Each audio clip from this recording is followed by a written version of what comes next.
Olá pessoal, tudo bem? Boa noite. Estamos aqui de volta para mais um momento aqui do nosso curso de Direito Tributário. Nesse vídeo de hoje nós trataremos do assunto chamado princípios do direito tributário. E que são princípios? Princípios são diretrizes gerais que servem para orientar, para fundamentar e para interpretar as normas dentro do ordenamento jurídico. Então, as normas do princípio tributário são em número de 10, estão elencadas aqui nessa relação. E para ficar mais fácil da gente associar, para a gente decorar, para a gente não esquecer nenhuma das normas, a gente criou essa frase, né? Imagine só a situação de uma pessoa que está lisa, que está sem dinheiro, e na cabeça dela passa a intenção de pegar alguma coisa de alguém, e antes disso, imediatamente ela se arrepende, porque ela pensa, não, isso aqui vai por caminhos que vai me trazer aqui para um destino aqui ruim, e etc. E eu não vou fazer isso. Então a frase é: liso, retroagi antes, não confisquei, libertei-me de trafegar de uniforme gelado por caminhos proibidos das isenções, não discriminei o destino e nem a capacidade de contribuir. Vamos identificar aqui os 10 princípios nessa frase. A saber, liso, L, princípio da legalidade. Iso, princípio da isonomia. Retroagir, princípio da irretroatividade. Antes, princípio da anterioridade. Não confisquei, princípio do não confisco.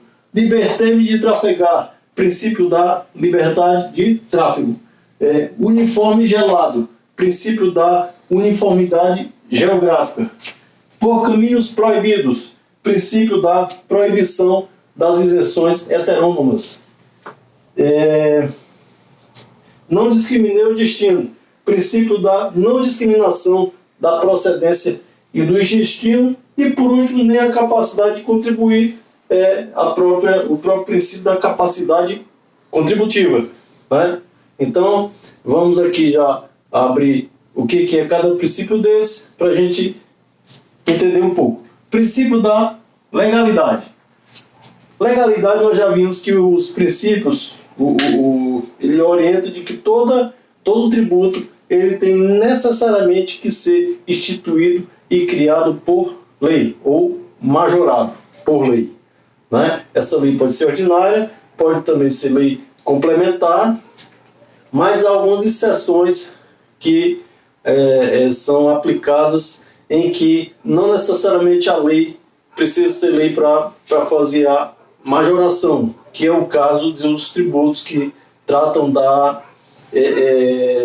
regulação de mercado, que são eles o imposto de importação, imposto de exportação, o IOF e o IPI, ok? Esses tributos eles podem ser majorados mediante ato do Poder Executivo. Além deles, também podem ser majorados a CID, que é o tributo que incide sobre os combustíveis, gás natural e o álcool, né? Bem como também o ICMS incidente sobre os combustíveis e lubrificantes. Tá? Esses podem ser reduzidos e retomados a cota que estava inicialmente. Okay?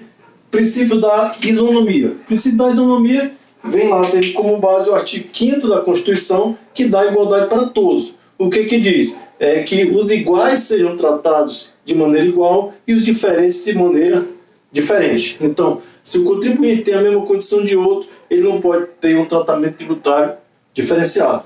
Esse é o princípio da isonomia. Princípio da irretroatividade, ou seja, não se pode retroagir. Então, não se pode criar um tributo hoje e fazer retroagir a um fato gerador ou que anteriormente não era definido pela lei que criou o tributo, e de forma a prejudicar o contribuinte. Então, eu, contribuinte, pratico um ato hoje e depois se cria uma lei e diz assim, olha, eu vou tributar aquele teu ato. Se anteriormente, aliás, se no momento da prática do ato não existia a previsão daquele ato como sendo fato gerador do tributo, então não pode criar uma lei posterior e retroagir. né, para cobrar o tributo. Isso é o princípio da irretroatividade. Princípio da anterioridade. Anterioridade, ela presume de que todo tributo sendo instituído e majorado em um ano, que a gente chama no calendário civil, né, ele só pode entrar, o exercício, que é o calendário civil, o ano civil, ele só pode entrar em vigor no exercício seguinte, né? Então, esse é o princípio da anterioridade anual. E existe também o princípio da anterioridade nonagesimal, que alguns tributos ou criados ou majorados, eles só podem entrar em vigor 90 dias. Então, há as exceções, né? As exceções, por exemplo, para o caso de urgência, de emergência, que é o caso do imposto extraordinário de guerra, né? Em caso de guerra. Então, não dá para criar um imposto aqui para arrecadar receita para custear a guerra, e aí esperar criar a lei para entrar em exercício no ano seguinte, se a guerra está acontecendo hoje. Também outro exemplo é o tributo que nós vimos, que é o empréstimo compulsório, né, que o empréstimo compulsório nós vimos na aula passada, e ele pode ser criado em situação de calamidade, como é o caso dessa Covid. Então imagina só, não dá para criar, a Covid está hoje aqui, o mal está hoje aqui nos nossos dias, né? Então não dá para criar uma lei para só entrar em vigor no ano seguinte. Então isso também é caso de emergência. Caso de emergência também, o próprio empréstimo compulsório em caso de guerra ou de sua iminência, né?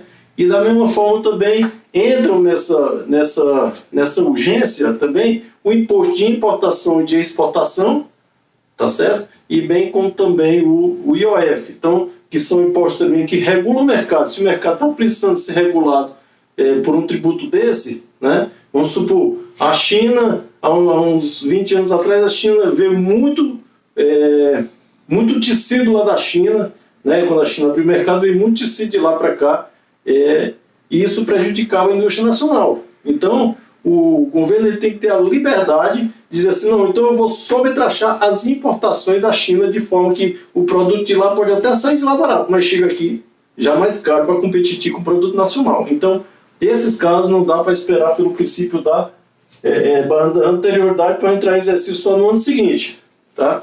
Existem outros casos que também ele não necessariamente ele deixa de atender a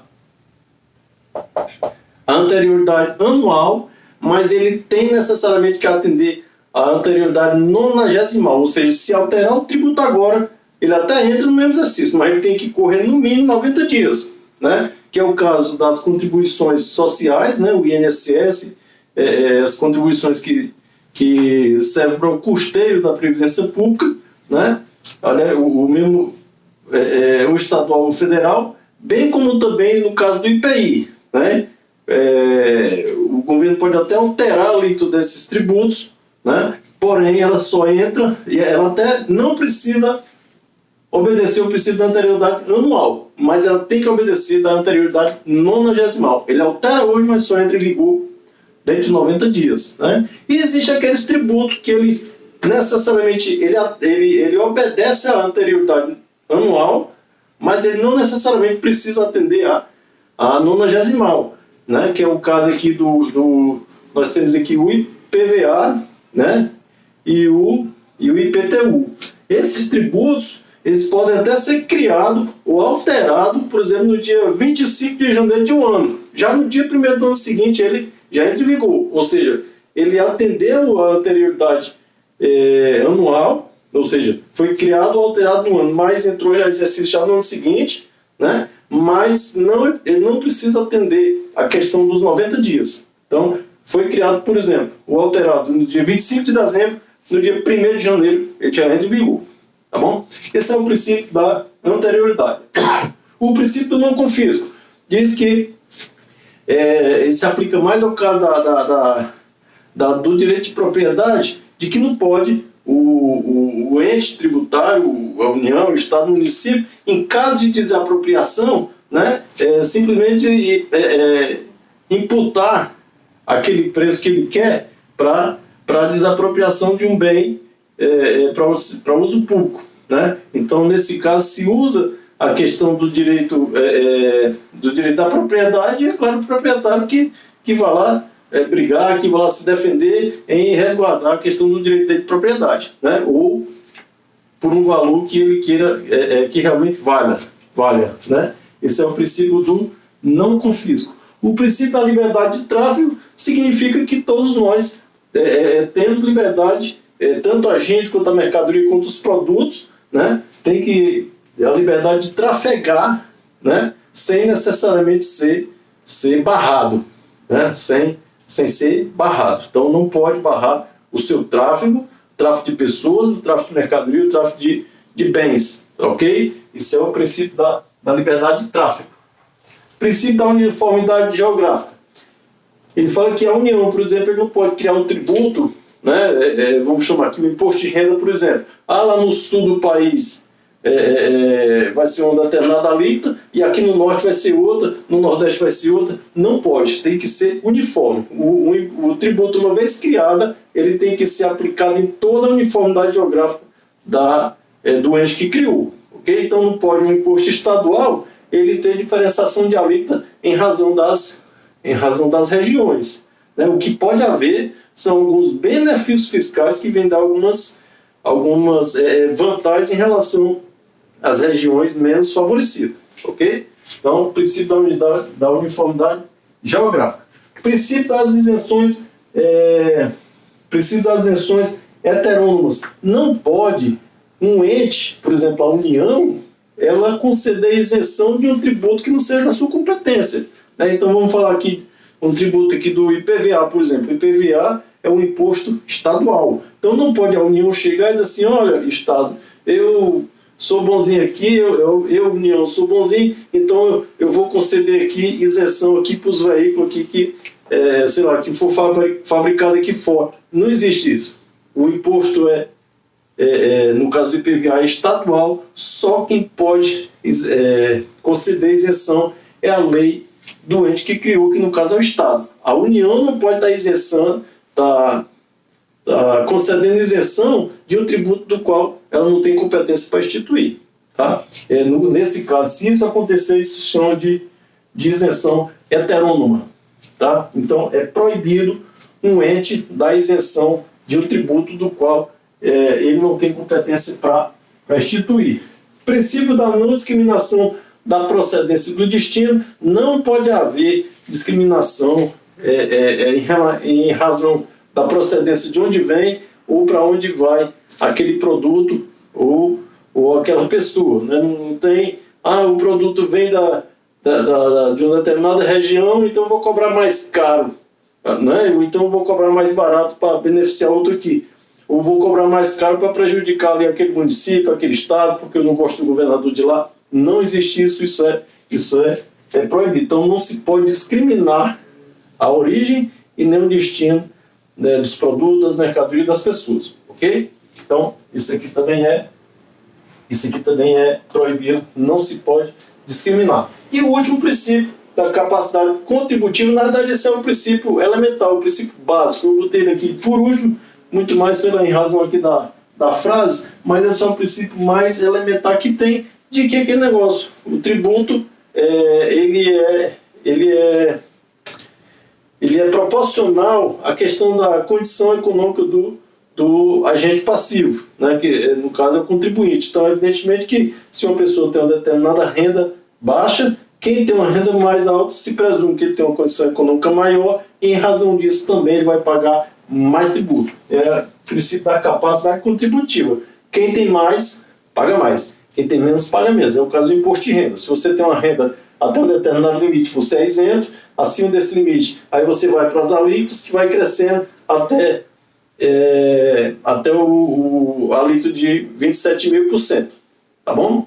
Pessoal, era só isso por enquanto. Na próxima reunião a gente vai estar aqui apresentando a imunidades e as isenções. Em que caso acontece? Isenções recíprocas que acontecem entre os entes federativos, né? Obrigado por ter aqui assistido aqui nosso momento. A gente se encontra aí no próximo encontro. Tá bom? Um abraço, obrigado. Até mais.